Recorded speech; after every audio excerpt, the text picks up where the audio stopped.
This podcast encourages and empowers you to create your own unique real story, develop your own unique real statement, and discover your own unique real self. The power is yours. Good night, Jordan Gross. How are you doing on this wonderful, beautiful night? I'm doing fantastically. How are you doing, Angel? I am excellent. Thanks for asking. Yeah. Thanks for asking. Of course. What part Thank you of so the much Sure. for having me on. I truly appreciate it. Yeah, I appreciate you being here, my friend. Let's explore the power of a conversation. What part of the world are you in right now? I'm in New York City, New York. All right. It's very quiet where you are, I must say, for it being New York. Right now it's quiet, but you might get sirens in a little bit. You might get people yelling at each other. You might get, I don't even know anymore. Let's hope it stays like this for a little bit longer. Let's see how long it can last. Well, do tell us which of your talents is responsible for us connecting at this specific time in history, Jordan? Well, I would answer that in two ways. One, I'd say my main talent is communication and relationship building, reaching out to the right people in the right way, always trying to add value first, even if it's, an ask like this where I can appear on somebody's show. But the other talent that I'm here to, chat about and add value to other people with is my writing. So it's all about a book that I'll have coming out, and really a concept of positivity and happiness and optimism. Why did you decide to go that route of sharing information? That's an awesome question. I think it has a lot to do with the experiences that I've had in my life, and there have been a lot of them because I'm somebody who I always follow my curiosity, right? So I have this term that I got early this year that I've become sort of obsessed with called multi-potentialite, which, have you heard of that before? No, it sounds great though. Oh, okay. I can send you the TEDx talk on it. But anyway, it's somebody who has a lot of different interests and is not afraid to pursue a lot of different things. So in all the things that I've pursued, I've really found three commonalities. I have to really grow and build something from the ground up. I have to do something that involves building and maintaining relationships, and I have to add value to other people. That's really what keeps me going. That's what drives my energy, keeps me waking up in the morning and keeps me up at night. So has to have those three things. Who did you learn that from? Is it someone in your family or friends?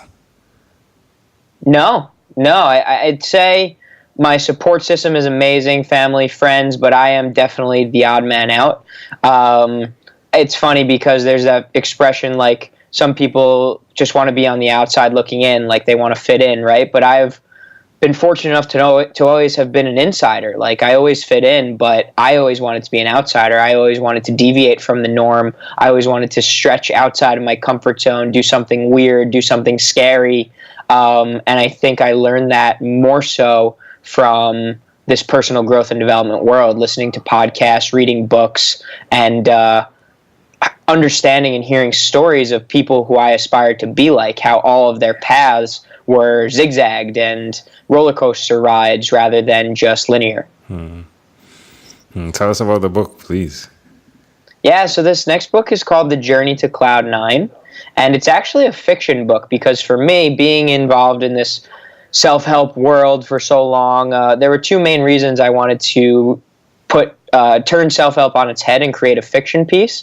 So one was because I think there's a stigma associated with self-help, in that the people who don't want to hear it, the people who don't listen to it or read it or watch it, they don't want to be told what to do. So me presenting self-help principles in a storytelling way, I'm not telling anybody what to do, but rather I'm creating a story that allows them to interpret for themselves what to do. And then the second reason why I'm doing the book in this way is because I am sort of a person who I only want to put out what I would consume, and I have sort of the personal growth and development information to me has gotten a little bit stale or boring, and I think it's all so well and great, and I need to listen to it and understand it. But for me, I really want it to be presented in a more creative way. So I wanted to do that for readers as well. so they can, resonate with the characters. They can get involved in the plot. They can expect or not expect what's coming next. They can laugh. They can cry. And I think you get that more so with a story than you do with a self-help book. So it's a little bit why it's fiction, but overall, the book's called The Journey to Cloud 9, and it's the story of a man's life. And basically, what I do is it starts with his reality. His reality is him depressed, isolated, and alone in his bedroom, and then it goes in two different directions. And I juxtapose his real life, which is, you can see through flashbacks, where there are these different scenarios that he experienced in his life where he made a decision based off of society and what other people expected him to do. And that led him ultimately to where he is in his bed, alone and isolated. So what I also do is I present his Cloud 9 life, his cloud life, where it's this visualized experience where he is making his journey through the cloud. So he goes all the way from Cloud 1 to Cloud 2, all the way up to Cloud 9, where he experiences the same sort of scenarios that he had when he was in real life, except he gets to see what could have happened in his life had he made the decisions not based off of societal expectations, but rather based off of his heart, his gut, his intuition, and really the life that he wanted to live. So he gets to see that side by side, and then ultimately make the decision as to how he wants to proceed forward. Is there a part 2 coming out, or are you going to end it right there? No, so this is the book right now, and it's not out yet. It probably won't be out for a couple of months. I see a lot of different opportunities with the book. I don't want to give away too much. I don't want to say the ending, but I see an opportunity for maybe even the audience to write their own endings and maybe submit to me, and maybe I would come out with a part 2 based on that, based on what the audience wants to be the next piece. So yeah, it's not out yet, but what I'm doing now is I obviously want to spread the message. I want to have great conversation, and I've been interviewing and talking to dozens and dozens and hundreds of people about what Cloud 9 means to them.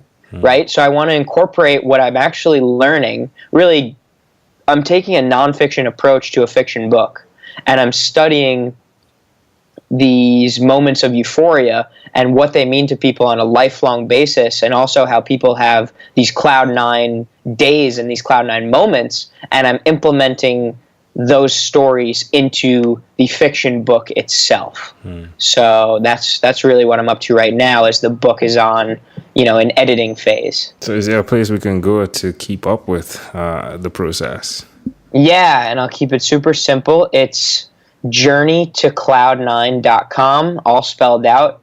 Journey, T-O, Cloud, N-I-N-E.com, and anything and everything you could ever want to know about myself, about Cloud 9, about people who are living their Cloud 9 lives is on there, and that's in the form of videos and interviews. Super fun, super short, and is really just a way for people to receive their daily dose of happiness. On my mailing list, it's every Tuesday and Thursday, 90-second video of somebody talking about the happiest that they've ever been.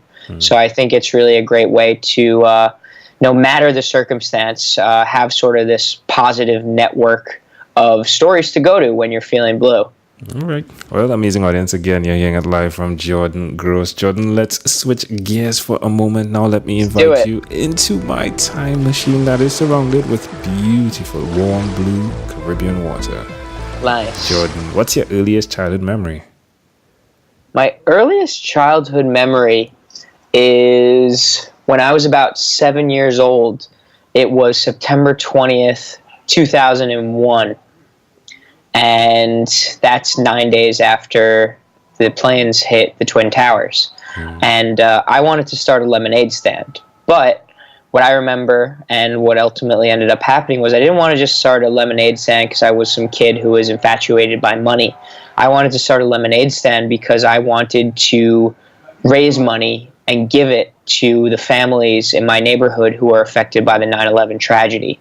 So what I remember is from a very early age, whether it was from my parents, my great support network, my brother, my grandmas, my friends' families, my coaches, my teachers, whether it was from that or whether it was something very innate within me, I always have had this desire to add value to other people. and I can remember that for as long as I've been living. It's amazing. We got the sound effects of the sirens. I think it was a fire truck that was passing by right as you started speaking about 9/11. Definitely Oh no. a transformational time in the entire world history. So I was wondering, I was like, how does he remember the date? But then it makes sense. Yeah, it makes sense, right? Okay. All right. If we fast forward to when you were 12 years old, what was your favorite song? When I was 12 years old, my favorite song, and this is also pretty easy to remember because that's around the time when I was bar mitzvahed. And when you have a bar mitzvah, you have like an entrance song where everybody's clapping, and then you come through the doors with dancers on your arms, and you come in all excited. And I'm pretty sure my song was I Get Money, and I forgot who sang that song, but I'm positive that was my song. And it must have been my favorite at the time because that was what I chose to walk or run or dance into a room of like 300 people playing in the background. All right. Well, we arrived at our destination. But before we get off of this time machine, there's a small declaration form. So it's yes or no. We're going to move pretty quickly here. Are you ready, Jordan? I'm ready. Let's do it. Jordan, have you chosen someone to pass on your skills to? Yes. Are you married? No. Do you have children? No. Do you believe in God? Yes. Do you have an inner circle of friends? Yes. Do you watch TV for more than 3 hours a day? No. How about 3 hours a week? Yes. What about screen time, the phone and or the computer? Is it more than 8 or less than 8 hours a day? Way more. If you had to share with us your own unique real statement, a statement that represents who you are, Jordan Gross, what would you say that is? I would say what I mentioned before. I would say it's an insider looking out. Jordan Gross, this has been such a great pleasure. Before you leave, is there anything else you'd like to share with our amazing audience? I just want to say you guys are lucky to have such a great host. I'm grateful to have been on the show. What this guy's doing is amazing. Angel, thank you so much for having me on. Everybody, please live your Cloud9 lives. Look for happiness every single day, and look for those moments that can really transform the down times in your life. So head over to journeytocloud9.com and please reach out to me if there's anything I can ever do for you. I answer every single email and every single phone call. So thank you again, Angel, and I appreciate you. I appreciate you too as well. A pleasure I treasure. Jordan Gross, thank you for being on what is inspired by 12-minute convos with Angel Jones. Awesome. Phenomenal. This segment has been brought to you by Amazel Enterprise.